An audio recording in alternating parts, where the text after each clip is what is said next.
So last time we were talking about labor unions, kind of the strategies used by labor unions and the strategies used by companies to stop labor unions.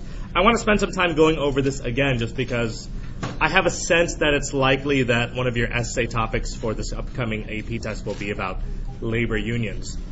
So because I felt like we rushed it a little bit last time, I want to make sure we review it one more time. So again, labor issues, one of the major issues was, again, child labor, as we talked about last time.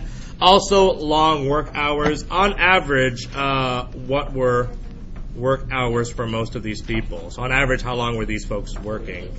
16 to 20 hours typically. Pretty long time. Also, pretty low wages, typically due to immigration, so you have that going on. We talked about child labor last time as well. So again, many of these kids working and at very young age and dying from black lung, severe injuries, disease, whatever else. We also talked about, again, these kids working out in the coal mines. And again, this cartoon illustrating that this ship is being run by child labor, again, promoted by greed. So you kind of have that all still happening at this time. We talked about why there were different problems, of course. What is the role of government at this time, or at least the perceived role of government? Yeah, laissez-faire, the government does nothing, and so the government is not going to help. You also talk about how because of the mechanization or technological revolution, what happens to jobs? Because we have technology being introduced into the factory, that makes jobs what? Makes jobs easier, and if jobs are easier, then what? You work longer, and they're easier to replace. And so, even though technology is supposed to make jobs easier, and it does, it also makes it easier for you to be replaced. So there's always a double-edged sword there. Immigration also drove down wages. We talked about that as well. So different techniques used to hurt labor. We talked about birds of passage. We hired immigrants. And what was a bird of passage? So let's go with Vivian. What was a bird of passage?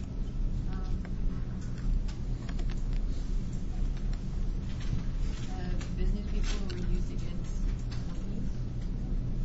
No. What's a bird of passage? Gloria? Well, they didn't all speak English. That was definitely a fact. What else, Gerardo? There were immigrated workers that weren't there permanently. They were there for a little while. And then what would they do? They would go back there. Right, so a bird of passage was an immigrant that did not stay in America and expected to go back home thereafter. So if you're a bird of passage, why is it going to be difficult for me to unionize you?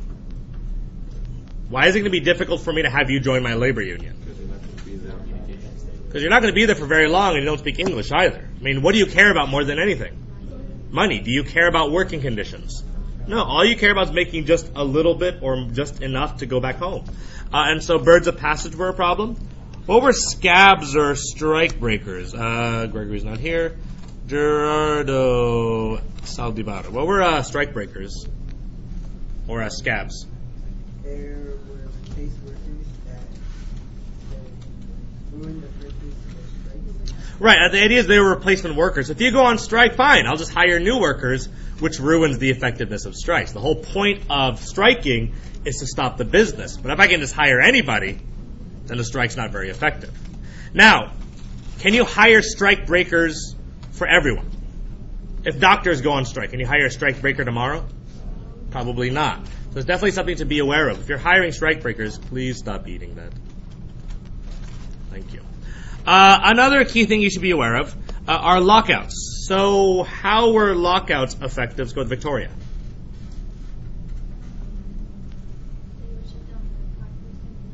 If what? If they started to strike, what if they started talking about striking, or if they started talking about unionizing.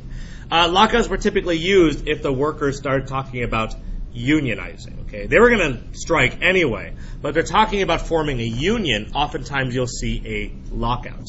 So that happens often. Then there's the blacklist. Vanessa Gonzalez. What about a blacklist? Workers noticed that when bosses noticed that workers were talking about strikes or had strike, they would put them on a list and kind of sending out to kind of ruin their reputation so they would not be Precisely. So a blacklist was a list sent out to other employers so that if you were talking about unions, I would fire you and you would never get hired elsewhere. So that's a blacklist. Company towns. Let's go with Daniele. Company towns. What's the idea behind company towns? Okay. Anyone want to talk about company towns? Vanessa. Because you lived on the company's town, so if you left, all your stuff would stay with the company, like all your money. Pretty much. So because the company town was owned by the company, if you were fired, you left with no possessions, right? They owned all your possessions, and so you left with no belongings, which pretty much meant that if you left, you had nothing. What about yellow dog contracts? Antonio, yellow dog contracts.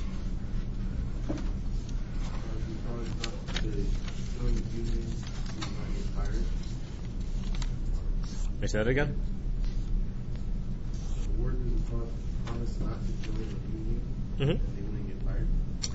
Workers promise not to join a union. If they did join a union, what would happen? They would get fired. So in this case, it's not about if you don't join a union, you won't get fired. This is before they even get hired. It's if you want to work for me, you have to promise not to join a union. This doesn't apply to people that are already working for me. So the idea is, if you want to work in my company, you have to sign this yellow dog contract, saying that you won't join a union. Because if you do join a union, do I have the right to fire you? Sure, because you signed a contract. Pinkerton Detective Agency. What were they used for? Let's go with German. Well, they served as spies, strikebreakers, or guards. Right, spies, strikebreakers, or guards to protect the factories.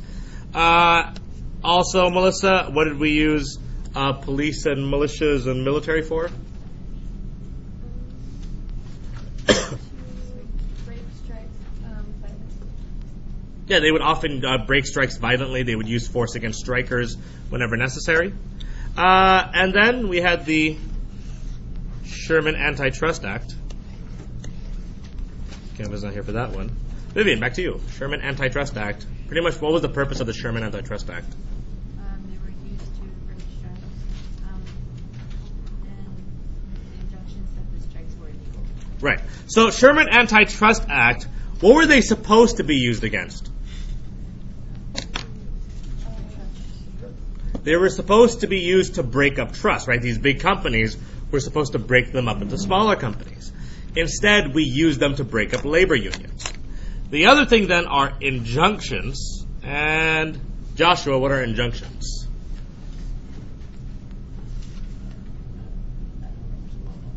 Okay. Omar's not here. Gregory's not here. Antonio, injunctions. It ruled that strikes were illegal.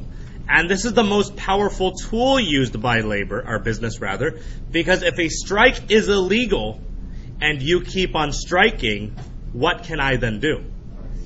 I can arrest you. And that's the most important part, folks. Up until this point, all these techniques were fine, but those strikers were still allowed to keep striking.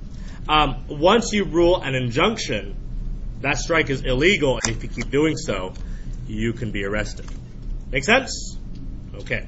So just be aware of the different techniques used by big business to fight labor. Here's just an example of a striker confronting a scab. Just so you're aware again. Anyway, let's talk about the labor unions, their strategies, goals, and successes, if any.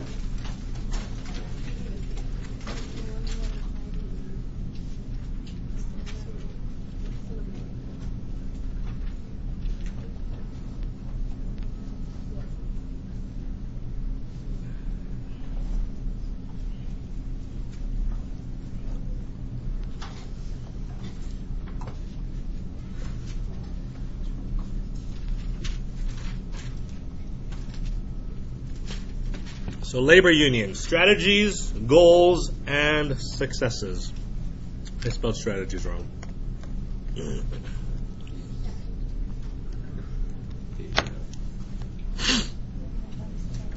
Ready?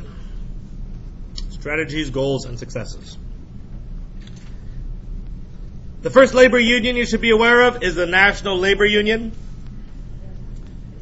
which existed from 1866 through the 1870s.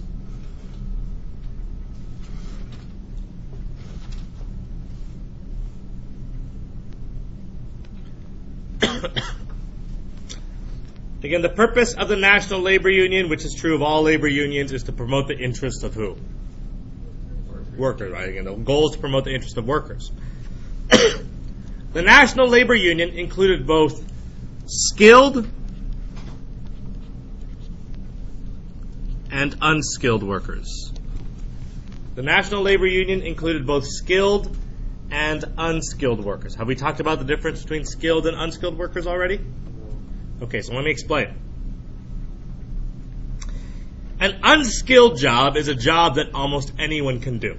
Okay, so I'm going to go ahead and list a name of professions. You tell me if they're skilled or unskilled, okay? Grocery worker. Unskilled. Doctor. Skilled. Nuclear scientist. Custodial worker. Unskilled. What about a nurse? Skilled. What about teacher? Skilled. What about a car wash guy? Unskilled. Gas station worker. Unskilled. McDonald's worker. Unskilled. What about McDonald's manager? Skilled. Okay, so you guys see the difference though? So here's the thing.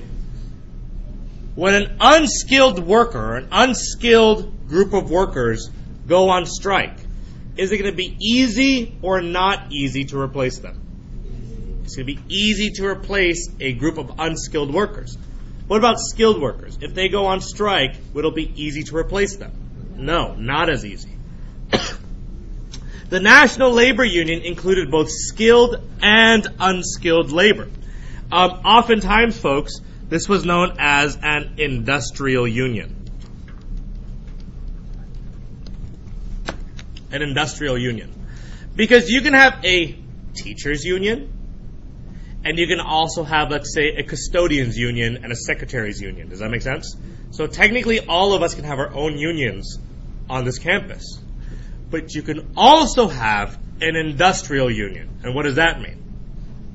It's a union for everyone. The principals, the teachers, the secretaries, the custodians, the aides. Does that make sense? That's an industrial union that includes everyone. Now, technically, would we as a teachers union, would we be stronger and better off striking on our own? Or would we be better off striking with both groups together? Both groups together. Now, if the unskilled workers go on strike, would they be better off striking on their own or striking as a whole? As a whole, because you lose more people, right? But if the unskilled workers go on strike on their own, are they likely to lose their strike? Yeah. Probably. What about the teachers? Are we likely to lose our strike? If you're on your own. If we're on our own, remember, we're skilled workers. Are we more or less likely to lose our strike? We're less likely because we have the numbers on our side. We have the education on our side. We're going to be it's going to be much harder to break our strike. In any case, this is a skilled, unskilled union, industrial union. They also included blacks and women. They included blacks and women. Now, what did they want, you ask? Well, their demands included an 8-hour workday,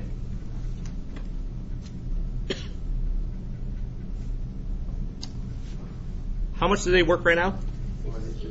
60 to 20 hours, so they want an 8-hour workday. And they want equal rights and pay for women and blacks.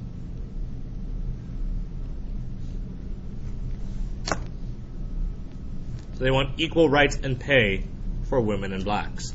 By the way, if you didn't want to work a 16-hour day and you complained, what would they do?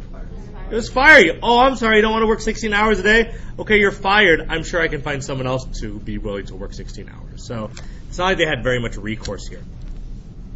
Everyone good so far with the National Labor Union? Okay.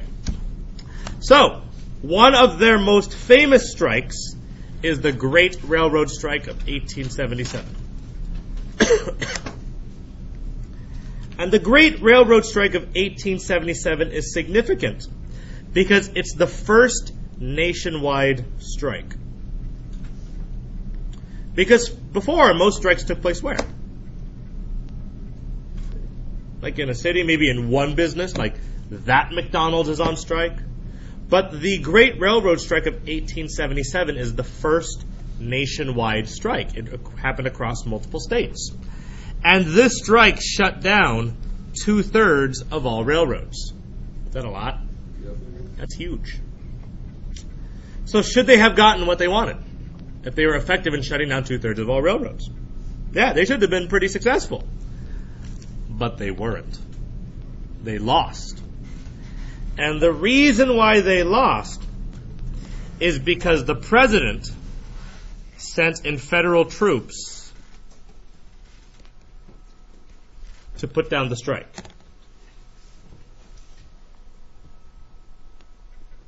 The reason why the strike lost is because the president sent in federal troops to put down the strike.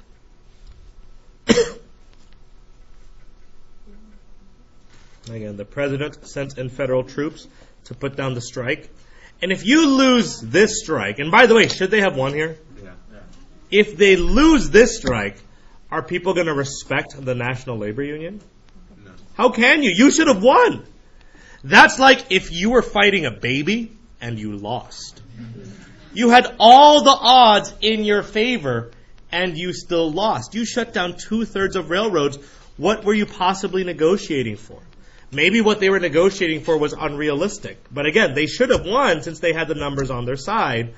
Unfortunately, they did not. And if you can't win this strike, are a lot of people going to want to continue working under this union? No. You can't win this, then I don't want to be part of your union. You can't win. And so the Great Railroad Strike meant the end or failure of the NLU, National Labor Union. So because the Great Railroad Strike failed, the National Labor Union also failed, is pretty much the way to put it. Cool?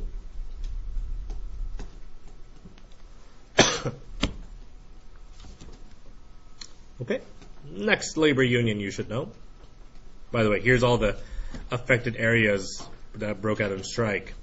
It's a lot. A lot of areas broken up. It's like America had like chicken pox, right? Yeah, it's like America has chicken pox strikes.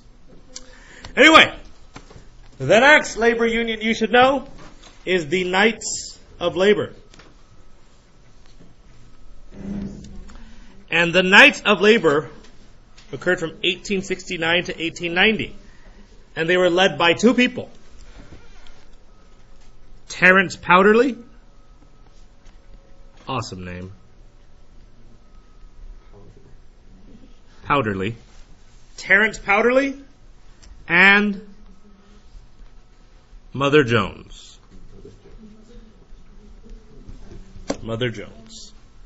So Terence Powderly and Mother Jones.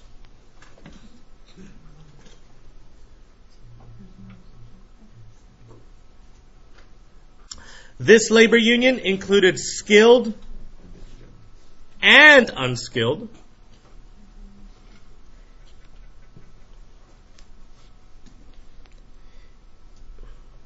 Skilled and unskilled, women, blacks, and immigrants.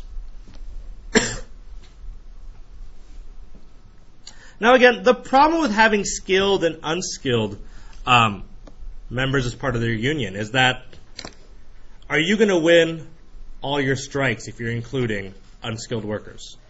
No, it makes it a lot more difficult, right? Because if you only have skilled workers, are you likely to win more of your strikes? But if you're including also unskilled workers, you're making it a little bit difficult to win all your strikes. Because unskilled workers, I can replace them. Why do I have to give them what they want? And so it becomes a problem. Anyway, here's what they wanted. Here were their demands. Number one, they wanted to end trusts and corrupt governments. Their goal is to end trusts and corrupt governments.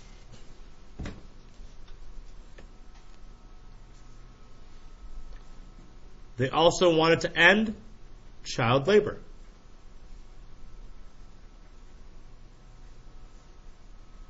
So they wanted to end trusts and corrupt government. They also wanted to end child labor. They wanted better working conditions, not unusual.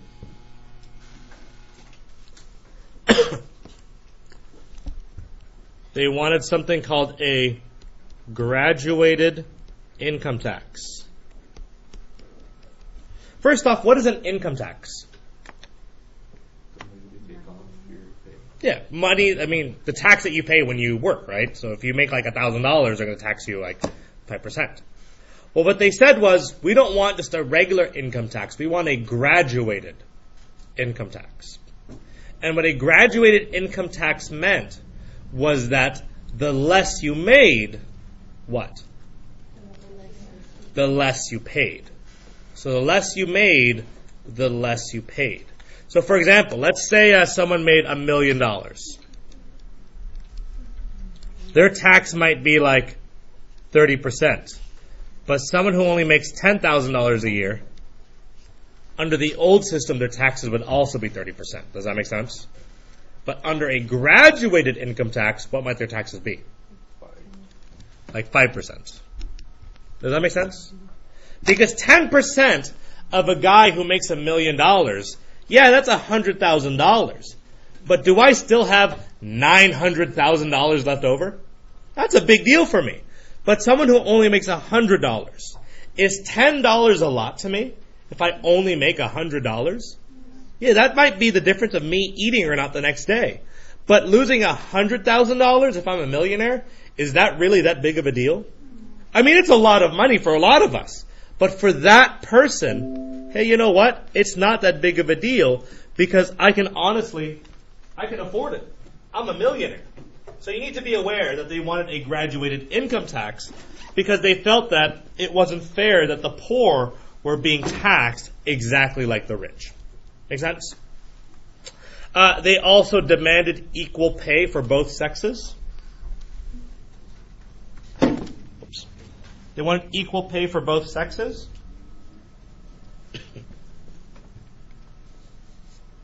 They wanted an 8-hour workday.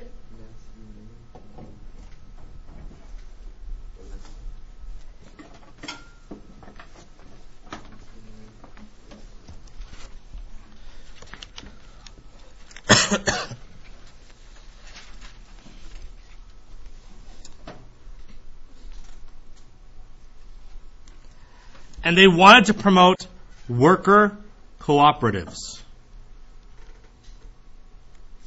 They wanted to promote this idea called worker cooperatives. And in a worker cooperative, who runs and controls the factory? The workers. In a worker cooperative, the workers make all the decisions about wages, prices, profits. You don't have a what? You don't have a manager or a boss. You don't have an owner, because who owns it? All the workers do. That's the idea. So that way, all the money that the company is making goes back to who? The workers. Versus when Andrew Carnegie owned these factories, where did most of the money go? Andrew Carnegie. In this case, instead of there being one very rich person, you have a lot of people that are somewhat okay. Does that make sense? Versus being really, really poor, you have a lot of people that are now better off versus everyone's dirt poor and you have one guy that's filthy rich. Does that make sense to everyone? That's the idea of worker cooperatives. The workers own the factory, share the profits, all that kind of stuff. Cool beans so far? That's what they wanted. By the way, are they asking for a lot? Yeah, are they asking for just better wages? No, they want to change the system and trust and child labor. Are they going to get all those things? No. So the hard part is that once you start demanding more and more things, how likely is your strike going to be successful? Not very likely. If I said, Mr. King, we're going to strike until you give us all an extra 3 points in our test. That's reasonable. And we each want a gallon of ice cream. Less likely. And we all want $1,000. And we all get to punch you in the face. I'm like, this became more and more unreasonable as you went on. Had you gone on just to the first 3 points, is it possible that you would have won your strike? Yeah, but you didn't stop there. You asked for more and more ridiculous things, and you forgot that the whole point of the strike was just to improve your grades. Instead, you added all these. And Mr. King, we wanted to end world hunger too. We're going to continue going on strike. I'm like, well, I can't do that. Well, then, I guess no one's going back to work. In any case, folks, here's where things went awry for the Knights of Labor. This is known as the Haymarket Square Strike, which unfortunately became a riot in 1886.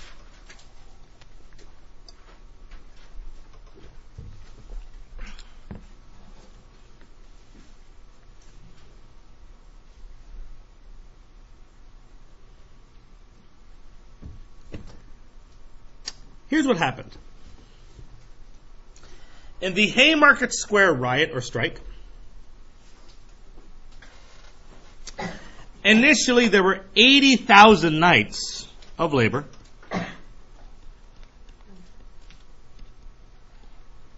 There were 80,000 Knights of Labor that were protesting peacefully. They were peacefully protesting. They were demanding better wages, working conditions, all that stuff. So it's a peaceful protest. Good so far. What happened, unfortunately, was that a group of anarchists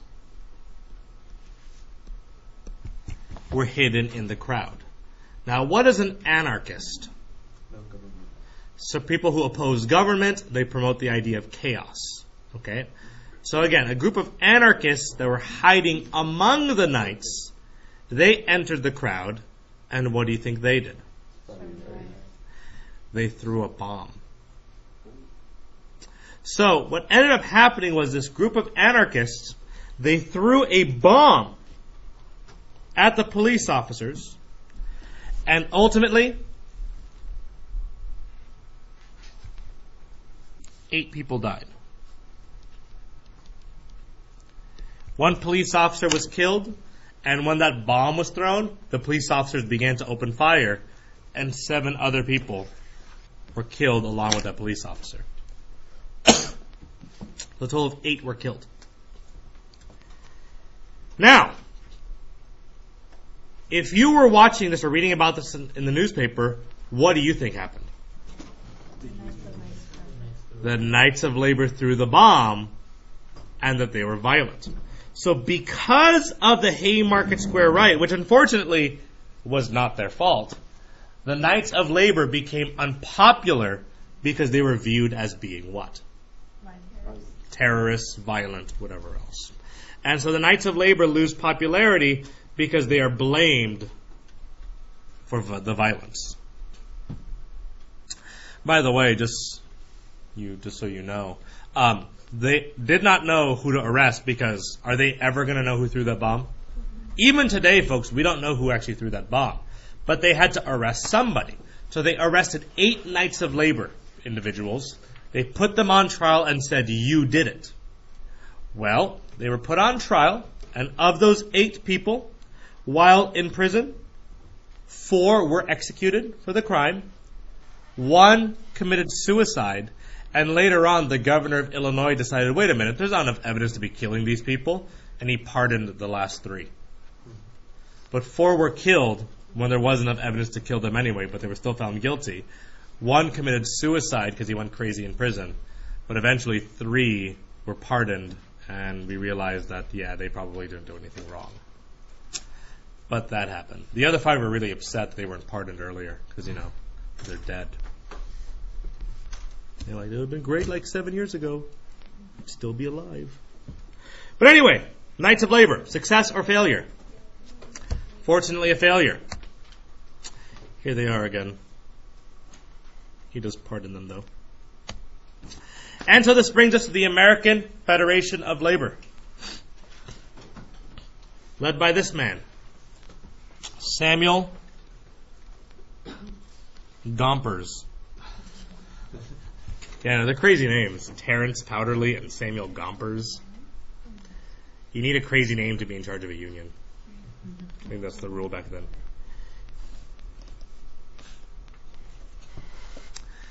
The AFL consisted of only skilled labor.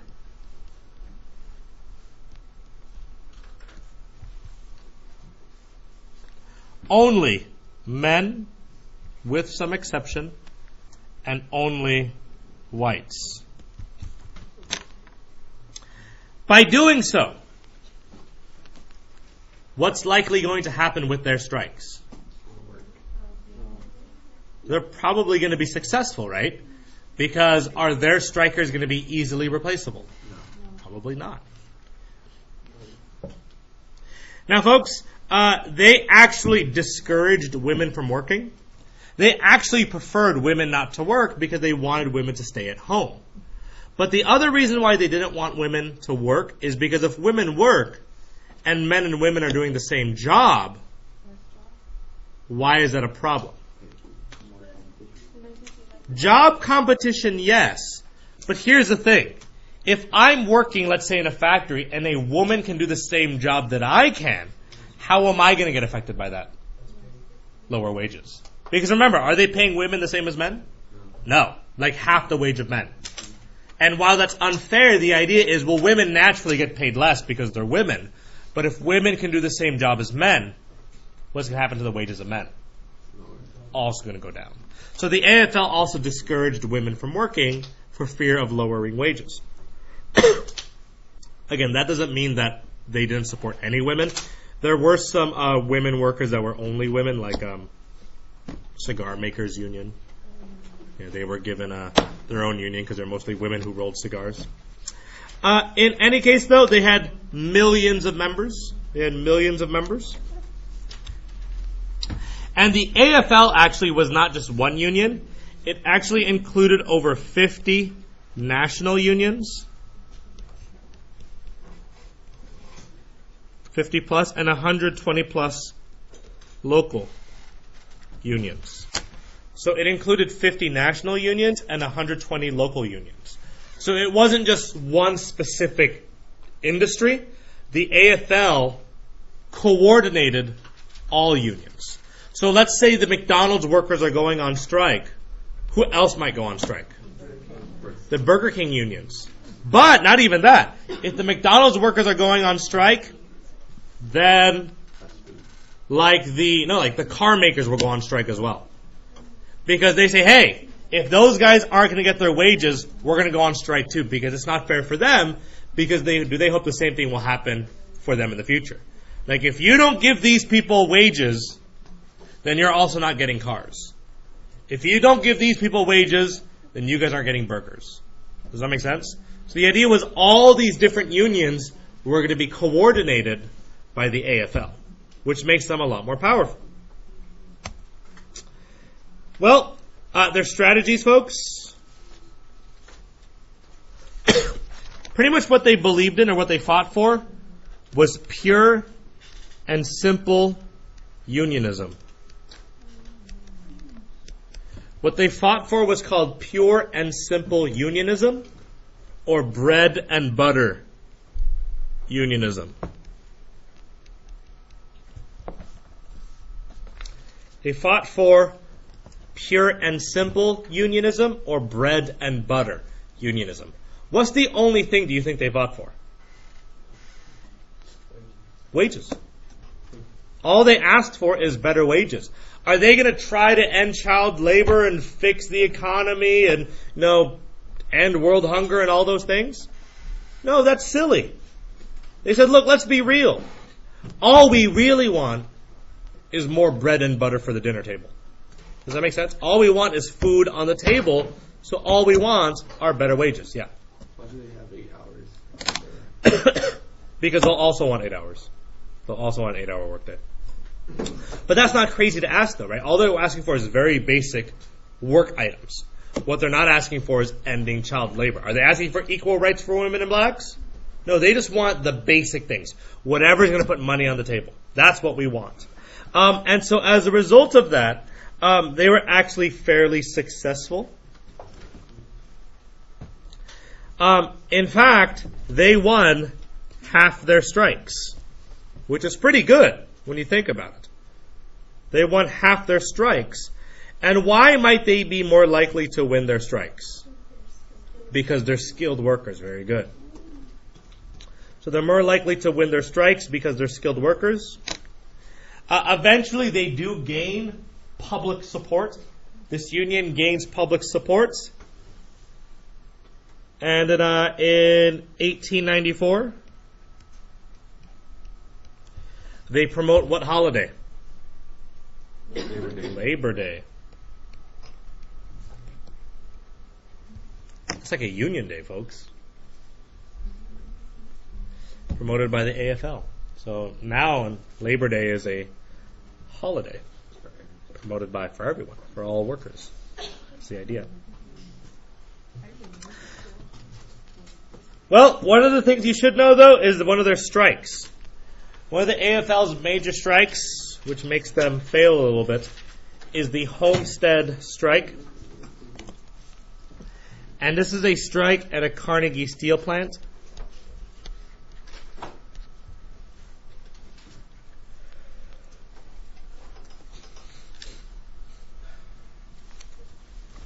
Pretty much what happens here at a Carnegie Steel is, again, they lower wages, which is why there's always a strike. And what ends up happening is violence breaks out between Pinkerton guards and the strikers. Violence breaks out between the Pinkerton guards and the strikers. And eventually the strike is broken up by the Pennsylvania National Guard. So again, we use federal troops to break up the strike.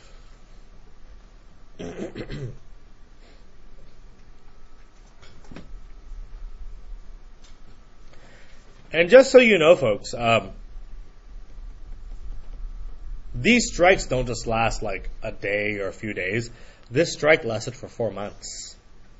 It was a 4-month strike until it was broken up by the Pennsylvania National Guard because they just said, no, we got to get back to work. I mean, it's not something that happens overnight. It's actually a very long process. Good there? Questions? None? Okay. A few more unions we need to talk about. By the way, here's Carnegie making all that money. Could he have afforded to give people more money? Yeah. Probably. But he said no. The AFL does eventually merge with the Congress of Industrialized Organizations, and they exist today. So the AFL merges with the Congress of Industrial Organizations, and they exist today as the AFL-CIO, one of the largest labor unions in the world today. Does anyone know what the largest labor union in the world is today? The largest labor union in the world today is SEIU. Service Employees Industrial Union, I think. SEIU. But the AFL-CIO is, again, from then until today, the longest serving labor union. Congress of Industrial Organizations. Good? Awesome. Okay. Moving on. American Railway Union. The ARU. Here's what happened. The American Railway Union was a railroad industrial union, which means it included all workers in which industry? Railroads, right? So it included all the rail car workers and all the conductors and all the engineers and whatever else. So it's an industrial union. And it's led by this guy, Eugene V. Debs. He is not a Supreme Court case. That's his name. Eugene V. Debs. People always think he's a Supreme Court case. He's not.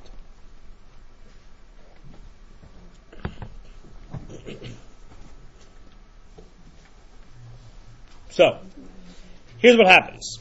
The American Railway Union. Now, what happens is what is known as the Pullman Strike. You guys remember what the Pullman Palace cars were? Oh, the luxury car. Yeah, the luxury cars. So here's a Pullman Palace car again. So, here's what happened. In the Pullman Strike of 1894, the Pullman workers went on strike. Because, again, likely what happened? They lowered their wages. So the Pullman workers go on strike because their wages are lowered. Who decides to support their strike? The American Railway Union. So the Pullman workers go on strike, and they're supported by the ARU. So the ARU decides to support the Pullman strike. And what the ARU says is that they refuse to handle any trains with Pullman cars. So the ARU said they would not handle any trains with Pullman cars. So again, the ARU said they would not handle any trains with Pullman cars. So let's say there's a train coming in with all this cargo. It's the ARU's job to unload that train and put more luggage on. But if that train is pulling a Pullman car, are they going to touch that train? No. They said, nope, we're supporting the Pullman strike. We're not going to touch any train with the Pullman car on it. So if your train comes in without a Pullman car, will they unload it? Yeah. Sure. But if you're pulling Pullman cars, we're not touching that train at all.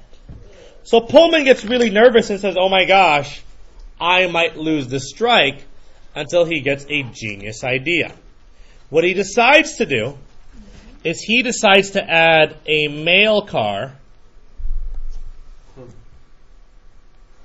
to the Pullman cars. He decides to add a mail car to the Pullman cars. Now what?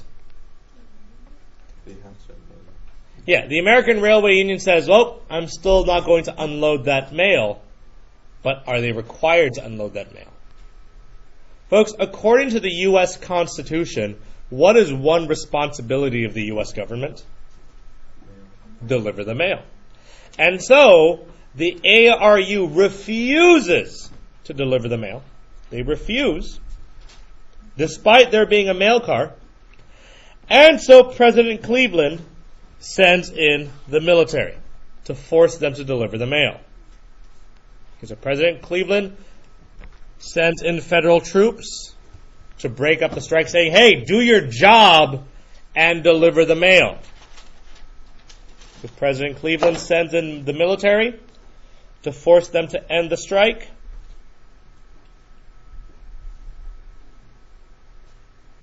And he says, if it takes the entire Army and Navy to deliver a postal card in Chicago, that card will be delivered, is what he said.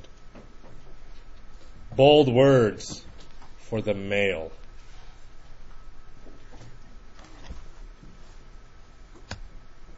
In any case, when that doesn't pan out, he asks the Supreme Court to declare an injunction, which means what? It means what, folks? The strike is illegal, and what can we now do? We can arrest all the strikers. So, the strike is declared illegal because they refuse to end the strike and deliver the mail.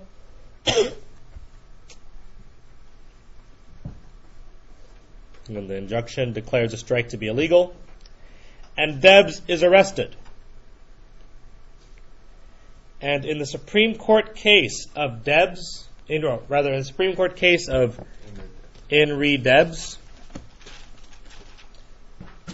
Supreme Court rules that injunctions can be used against strikes. That injunctions can be used against strikes. In Supreme Court case of Henry Debs, Supreme Court ruled that injunctions can be used against strikes.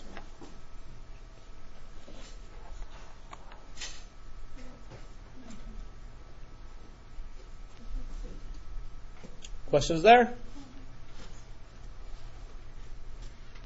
None? So again, here's just a graph, folks, of the rise and decline of unions. You have the rise of unions eventually, and then they all merge with the AFL-CIO. So they dominate most unions in America up until this point.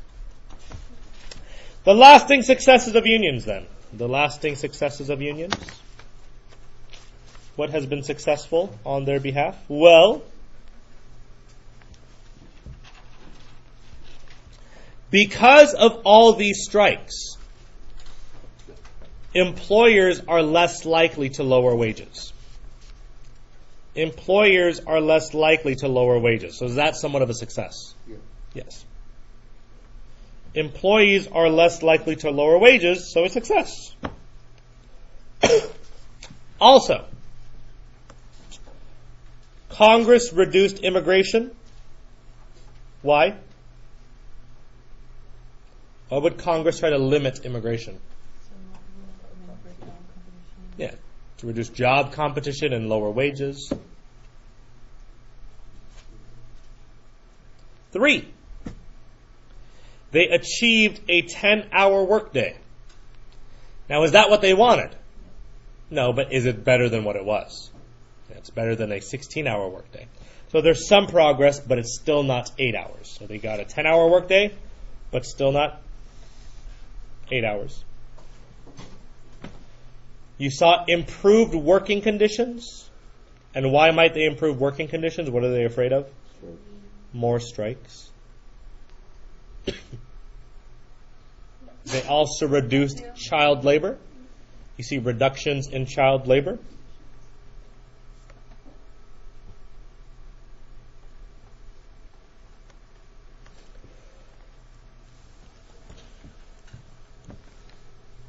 You also see an increase in workmen's compensation benefits. Which means what are more and more companies doing? Paying people if they're sick. Paying people to get injured at work. So that's a benefit. Now, are all companies going to do this? No. But some begin to do this now. And you see the increase in labor union membership, or you see the increase in union membership, which can be a plus or minus depending on who you are. You see an increase in union membership. And are there lasting impacts today, folks? Like today, we have an 8-hour workday because of what unions did, right? I have health benefits because of what unions did. I have disability insurance because of what unions did. So if you're thinking about lasting impacts, just consider what we have today. And that all began with the National Labor Union, Knights of Labor, American Federation of Labor, American Railway Union, and all those companies. Questions or comments?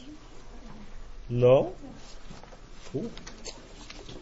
Tomorrow we'll be looking at documents regarding different unions. But today, we're going to begin section 3.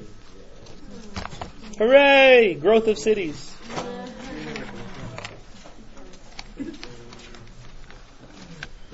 Don't worry, folks. After this, we only have one more section. What? That's pretty good. I understand. But thus is life. Again, section 3, the growth of cities and American culture. We'll learn about the growing city.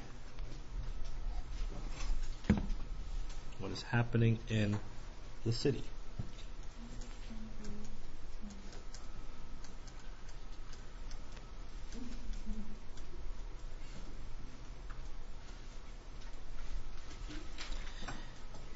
And based on the quote, what are we going to be talking a lot about? Immigration.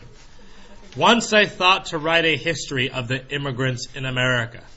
Then I discovered that the immigrants were American history. So the important impact of immigration on American history is what we're going to be talking about as part of American culture today. So, first off, let's talk about this term urbanization. What does it mean? What does it mean to urbanize, though? Make it more modern. Like Not make it more modern, but to make it more like what? city. City. So urbanization means the growth of cities. Okay, urbanization is a term you should know. It means the growth of cities. And what you should know is that the growth of cities will be quite significant in this time period. From 1870, from 1870 to 1900,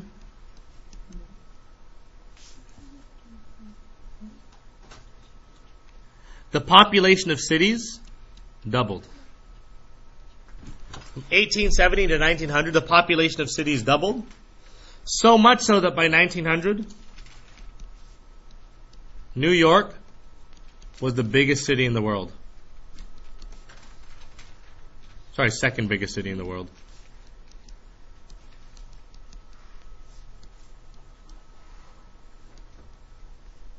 At 3.5 million.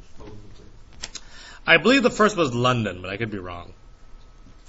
But in 1900, New York was the second biggest city in the world at 3.5 million.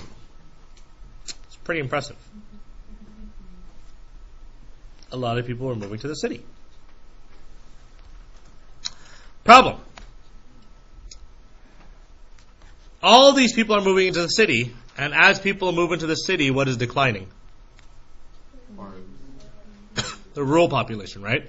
So more and more people enter the cities, and fewer are living out on the farmland. So be aware of that. Again, in terms of urban growth, look at this population growth at this time. Boston increased by 123%. Los Angeles at this time grew by 1,689%, from 5,700 to 100,000. So LA grew by quite a bit. Look at Seattle. Seattle grew by 21,000% at this time. Went from 1,100 people to 237,000. So the population is growing pretty drastically at this time. It's pretty large population growth. When did Philadelphia decrease? Pittsburgh. A lot decrease. Yeah, I think a lot of people just moved to New York and other places, just like jobs. In any case, there were changes in the city to accommodate all these people. So what were the changes in the city? The first change are skyscrapers, folks. Is the land that we're building on infinite? No. And the problem is that there's already a city here, a city here. Here's the city A that we're talking about. But there's a city here, city here, city here, city here, and city here. And so what's the problem with city A? It can't expand outwards anymore. So what's our only option? Building upwards. So city A is landlocked, so the only direction they can build is up, which is why you see the creation of skyscrapers. Pretty much you're expanding upwards because you can't build outwards. And so the first skyscrapers were built by William LeBaron Jenney. He introduced the skyscrapers for the very first time. The first skyscraper that he built was in 1885. It was a 10-story building, which is this one right here. It's called the 10-story building.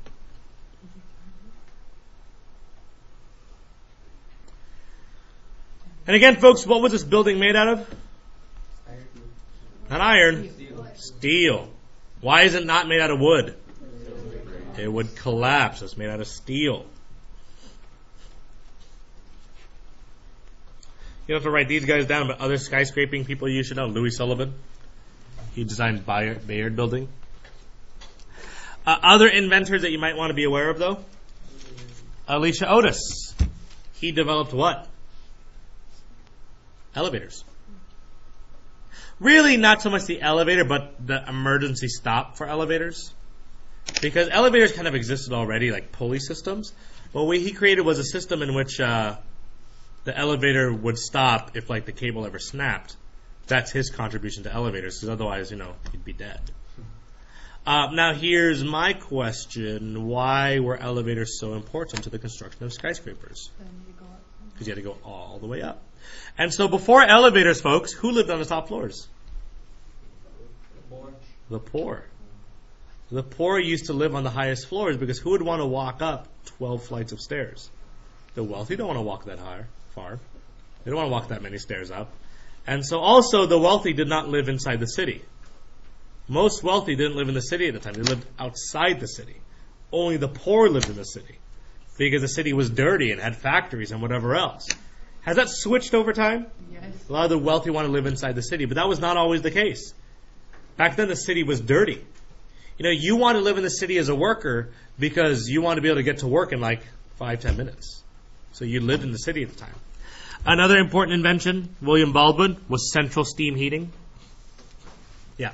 So, you were prestige if you lived on the first floor? You're better off, yeah, because you could afford to live on the first floor because it was much more difficult to live on the 12th floor. William Baldwin created central steam heating. That was important because the top floors of any building would be what? If you live on the top floor of a building, usually it's going to be what? Not hot. Cold. Very, very cold. And so what they did with steam heating was they put pipes all throughout the building. What happens with steam? And steam rises. And so the idea was you'd be able to heat up the entire building using, physics and nature. And then Henry Bessemer, what did he do? What did Henry Bessemer do? Folks, what did Henry Bessemer do? What was the Bessemer process? It made steel stronger. So just be aware, folks. Frank Lloyd Wright's also a pretty famous architect. He believed in this idea of function follows form. You don't have to know him either, but he just made some really cool buildings at this time. He made the Allen House in 1915. Pretty awesome. He also made falling water. And the idea behind falling water is that he wanted to make sure that form followed function, but that it was still built in nature. And so I actually have a Lego model of this.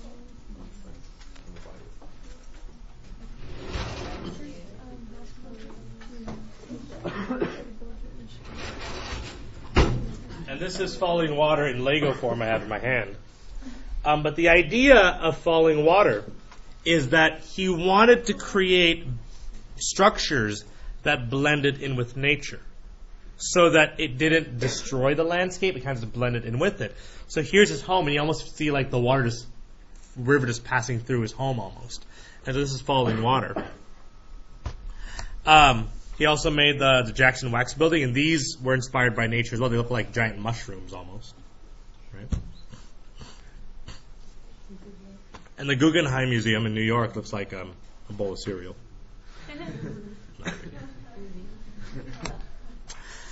Other important inventions of the time. The Brooklyn Bridge, built in 1883. Pretty important invention.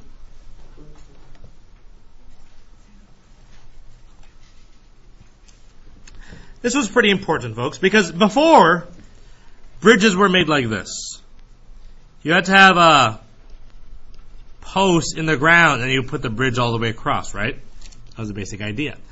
The problem is, what if the water is really, really, really deep? Is it going to be difficult for you to build a post all the way to the bottom of the lake or bay or whatever else? Sure. So instead, what we decided was to build suspension bridges. These are called suspension bridges. And what you do is you build one giant post and one giant post. And what you do is you put these steel cables running all the way across.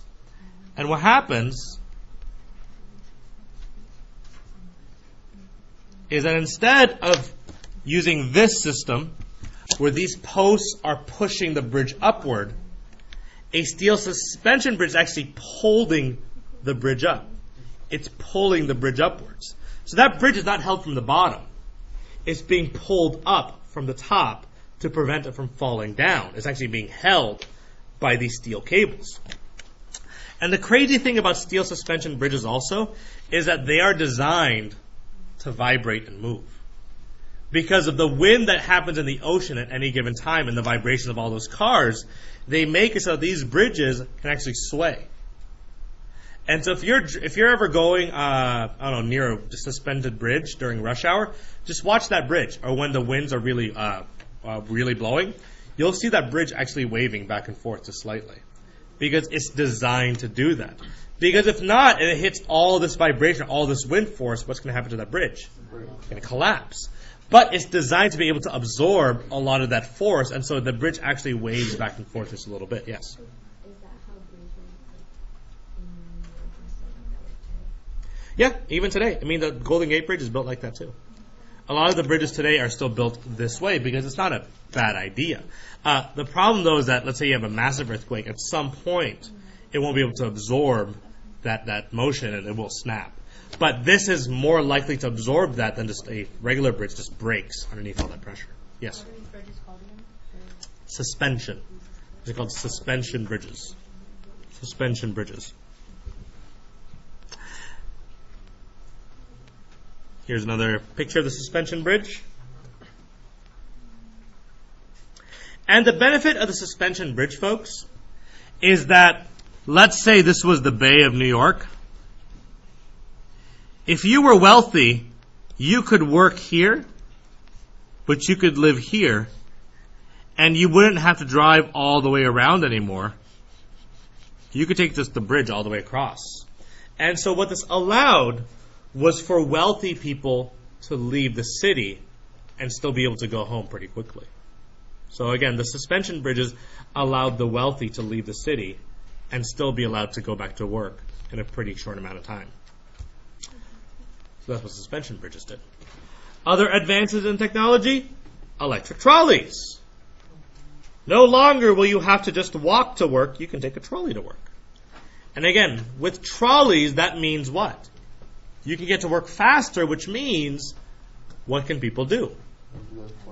They can live further and further and further out.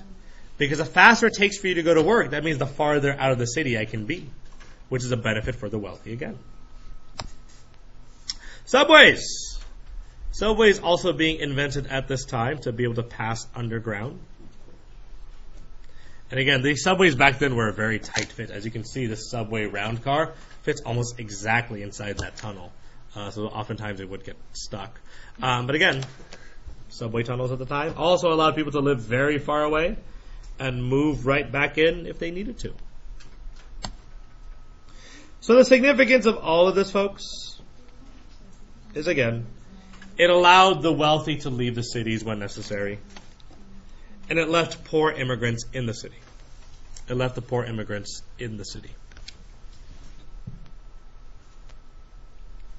Because of these transportation developments also, you see segregation based on race, class,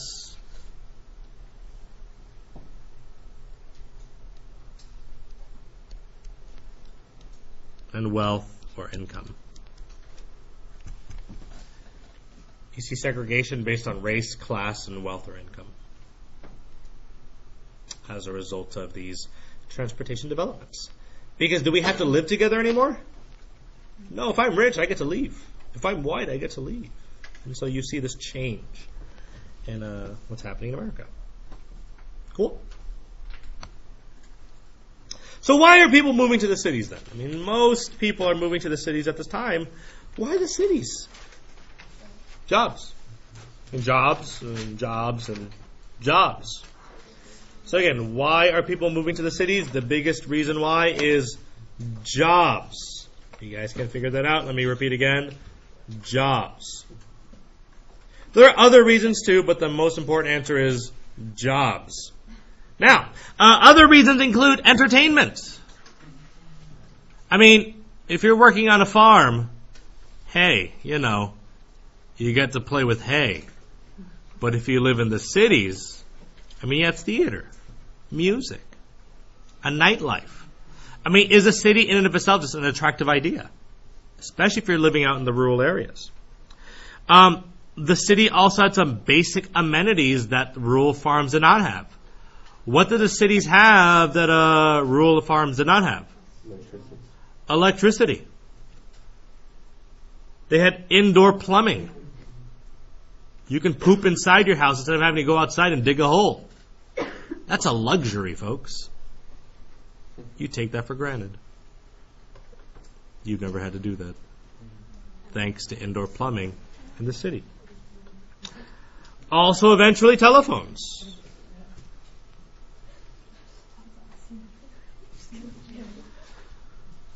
Another benefit of the city, or another reason why people came, is that the cities were just more glamorous.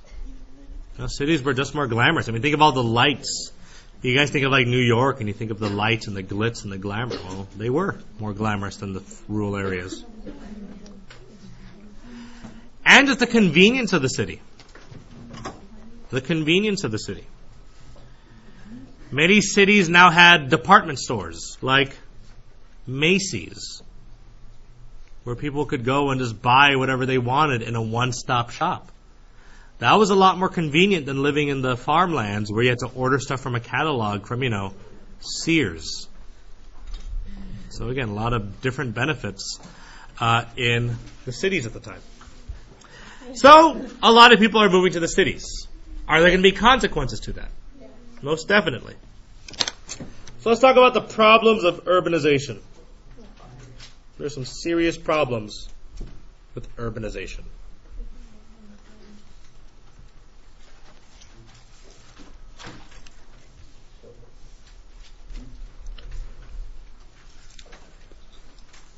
The biggest problems of urbanization included the following. They were dirty. Because again, they just couldn't keep up with the trash problem. They were also polluted. Crowded.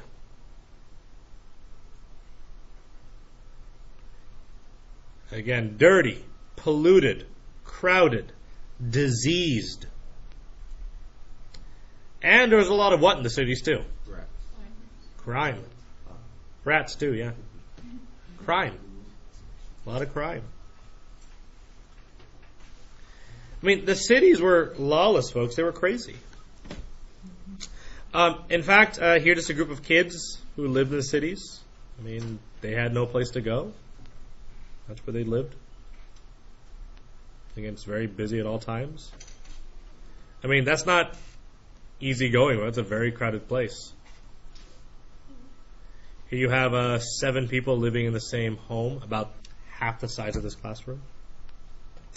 Here are kids playing on the streets. Yeah, that's right. That's a dead horse on the street right there next to them. And you see how those kids are sitting down in that little trough area? Yeah, that's the sewer where they're putting their feet in. Because, folks, what would happen in the cities is that there wasn't underground plumbing yet. So what would happen is that all the filth of the towns, they would dump in those little trenches.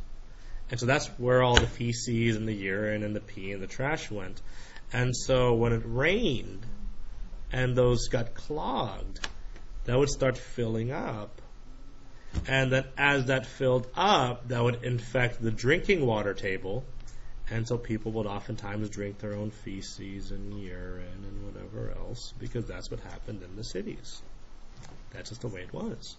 Because they did not have enough municipal services to be able to provide those types of things. And again, that horse is going to be there for a while because they don't pick up trash very often in the cities. And so that's a serious problem, so dead children will play around it. In fact, you actually had problems just like gangs of animals around the cities, like wild dogs. In fact, one of the worst problems were geese. There are stories of a mother at a fruit market, and she was carrying her baby, and she put the baby down to go look at some fruit, and when she turned around, a goose had kidnapped her baby. The head in its mouth was walking away with the baby because the goose wanted to eat it.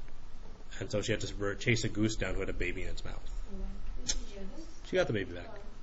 But again, it's one of those things where those are things that happen. You have random geese trying to attack your baby. And so, folks, where did all of these people live?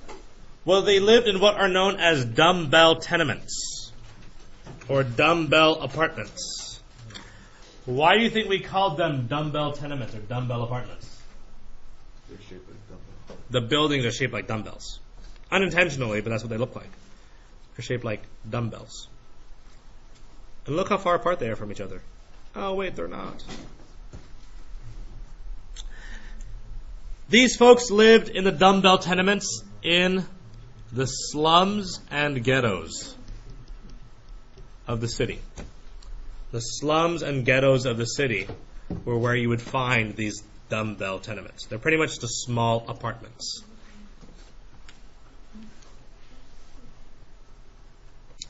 Most of these dumbbell tenements were 7 to 8 stories and very, very small surroundings. Very, very small floor plans.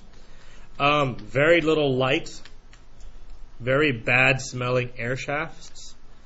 In fact, in many of these buildings, you'd have multiple families living in the same room. There's only one toilet or 2 toilets per floor. Not per home, but per floor. So they all shared a toilet. So you maybe had a family living here, here, here, here, here, here, here, here. Family here, here, here, here, here, here. And on average, folks, a dumbbell tenement or an apartment would be about 6 by 8 feet. So to give you an idea of how big that is, 6 by 8 feet would be your apartment. That's almost about no more than pretty much this box I have right here. From this table, maybe up to here, to here, to here. This is my apartment. Pretty much what I made right here. And it's a family of like 5 living in an apartment this big. So pretty much what's the only thing we can really fit in here? Bed. So bunk beds. You share beds. That's it. That's your apartment. And you barely made enough to pay for that apartment. And so that's kind of what dumbbell tenements were like. And so is it pretty obvious why a lot of these people would get sick pretty easily? Very small quarters, very poor sanitary conditions, whatever else. Here are some examples of dumbbell tenements in New York today. And so a man by the name of Jacob Riis wrote a book called How the Other Half Lives.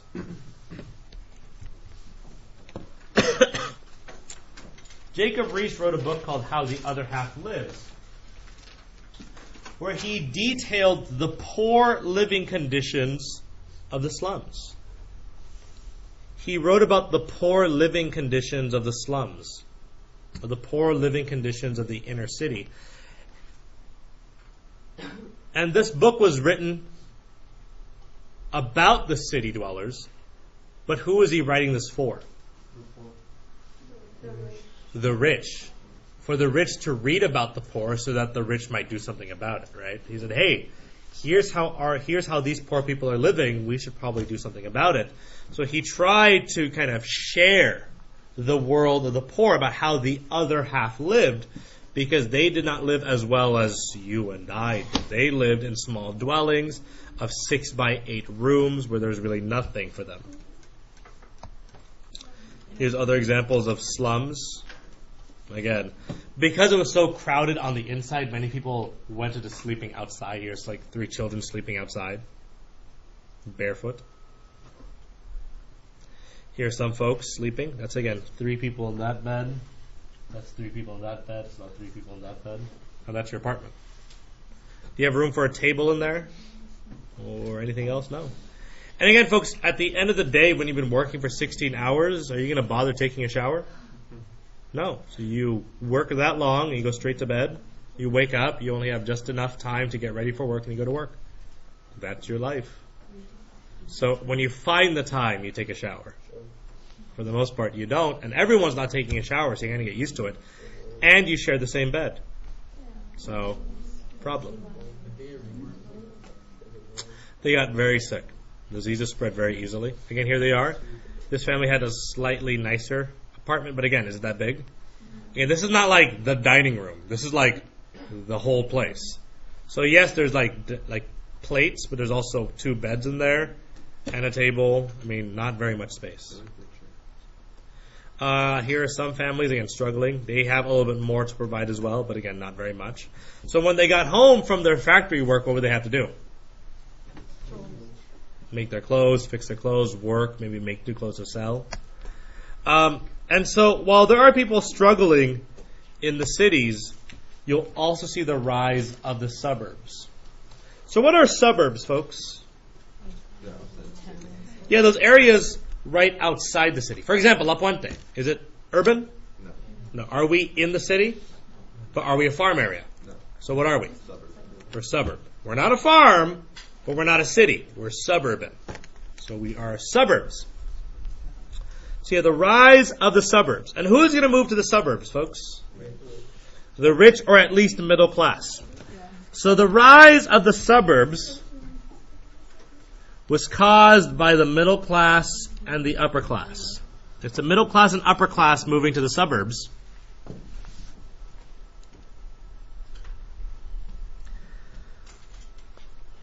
And pretty much the reason why they left was they wanted to escape the problems of the city.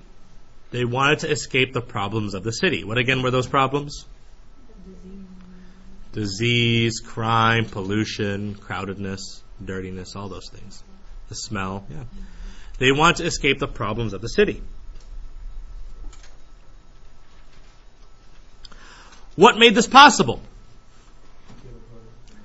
Transportation. Yeah, cable cars, subways, suspension bridges. So what made the suburbs possible was, one, transportation options.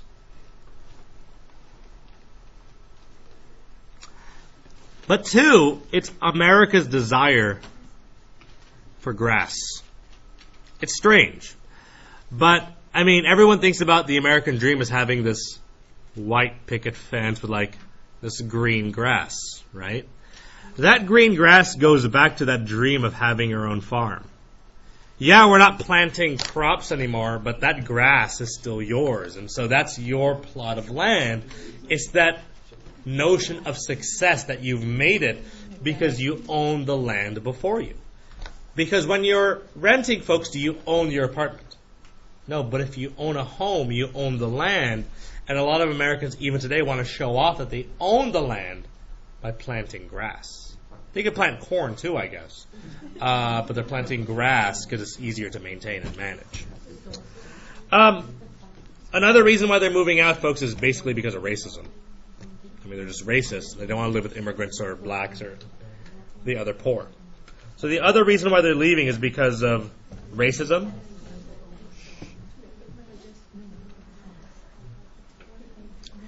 Anyway, so as the whites leave to the suburbs, who's left in the cities? Immigrants and the poor. So as you see the rise of suburbs, you also see the rise of ghettos and segregated ethnic neighborhoods. What do I mean by that then? Neighborhoods that are what? White only. Black only, white only. What examples of segregated ethnic neighborhoods do you see today in Los Angeles? Chinatown, Little Tokyo, right? You see the rise of ethnic neighborhoods. And pretty much in these ethnic neighborhoods, folks, what you'll see is that in these ethnic neighborhoods like Chinatown and Little Italy and Little Tokyo, all those places, in those regions, what do you notice about these small ethnic neighborhoods? Once you step in, how do you know you're there? Yeah. In these ethnic neighborhoods, they've maintained their culture and language. In these ethnic neighborhoods, they maintained their culture and language. In these small ethnic neighborhoods, they maintained their own culture and language. Oftentimes, folks, they would build their own schools and churches and newspapers. They would build their own schools, churches, and newspapers. In fact, in most of these segregated communities, you never had to what? Not work. You always had to work. But you never had to speak English. I mean, why wouldn't you ever have to speak English, let's say, in Chinatown? Everyone spoke Chinese, and if you need a grocery store, was there a grocery store for Chinese people there? Was there a school for the Chinese, newspaper for the Chinese? You need anything the Chinese would provide for themselves. I mean, look at La Fuente, folks. Can you grow up in La Fuente your entire life and never have to ever learn to speak English? Could you grow up speaking only Spanish for the rest of your life if you live in La Fuente? Sure, you could. I mean, you have Spanish-speaking grocery stores, Spanish-speaking fast food, Spanish-speaking, like shoe stores and clothing stores and whatever else. I mean, you could stay in La Puente your entire life and never have to learn English. Look at your grandparents. How do some of your grandparents? How would your grandparents get around if they didn't speak English? There's some that don't ever have to.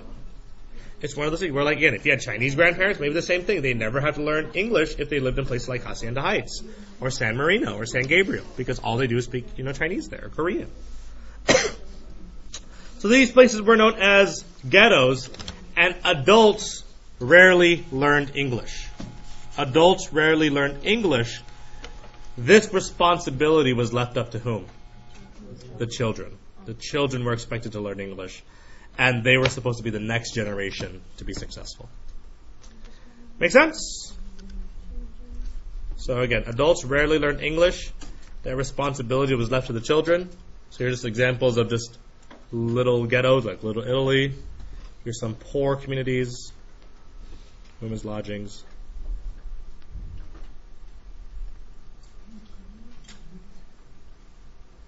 Okay. So we'll stop there today, folks, and we'll continue this conversation about immigration when we get back on Thursday.